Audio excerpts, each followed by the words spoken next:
Welcome, everybody. This is the second unit of this program.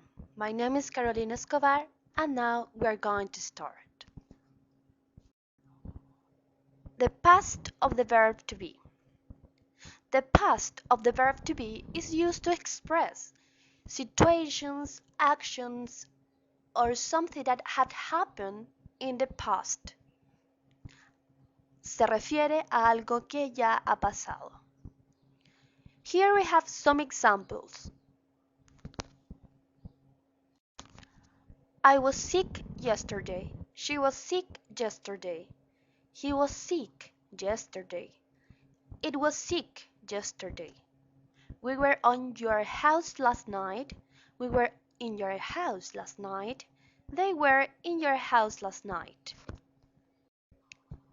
If you can notice, we use was with I, she, he, it, and we use were with we, you, they. Was is used with singular. Were is used with plural. Here we have more examples of the past of the verb to be. In the present we say I am, she is, he is, or it is. I am scared now. Where is Sam now? The weather is good today. In the past we have to say I was scared. Where was Anne yesterday? The weather was good last week. For plural, in the present we say you are, they are, we are. You're late now. They aren't here. In the past, we have to say you were late yesterday. They weren't here last summer. When we use the past of the verb to be, we have three different forms to use it: positive, negative, and interrogative.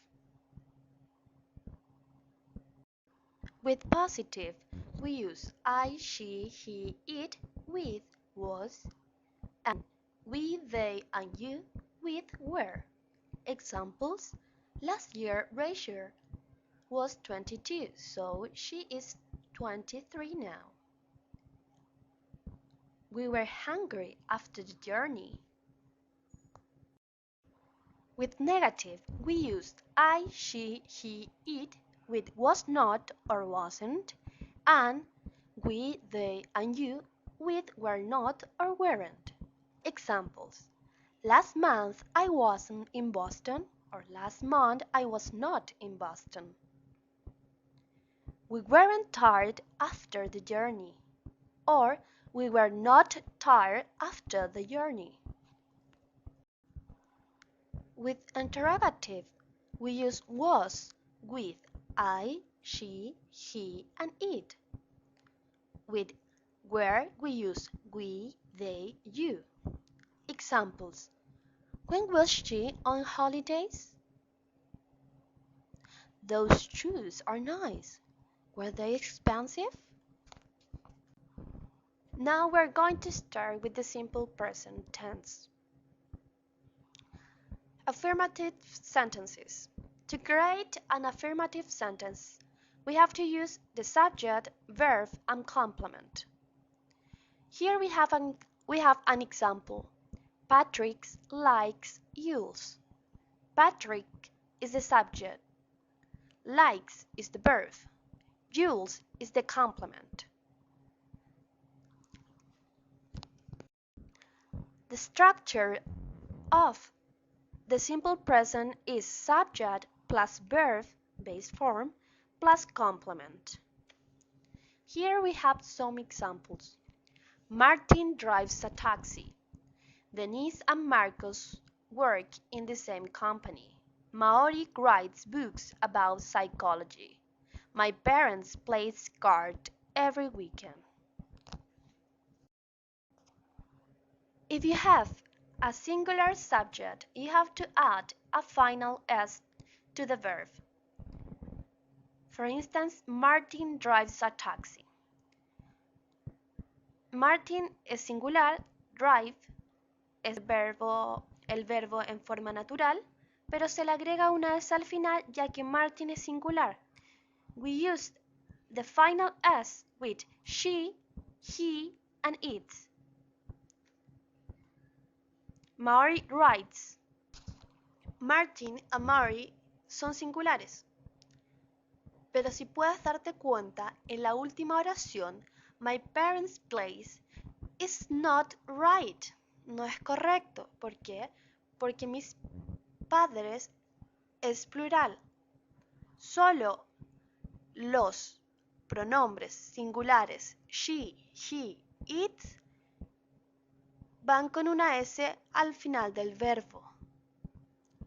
Los plurales van acompañados de un verbo con su forma base.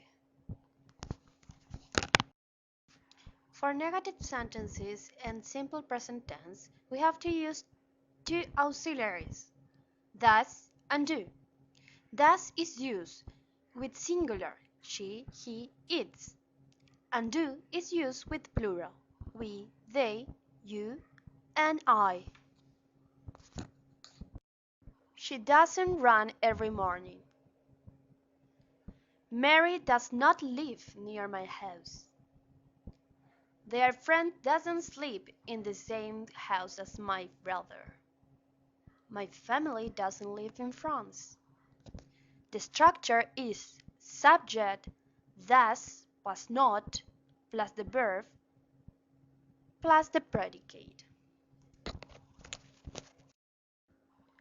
I, we, they, and you are used with the auxiliary do because they are plural.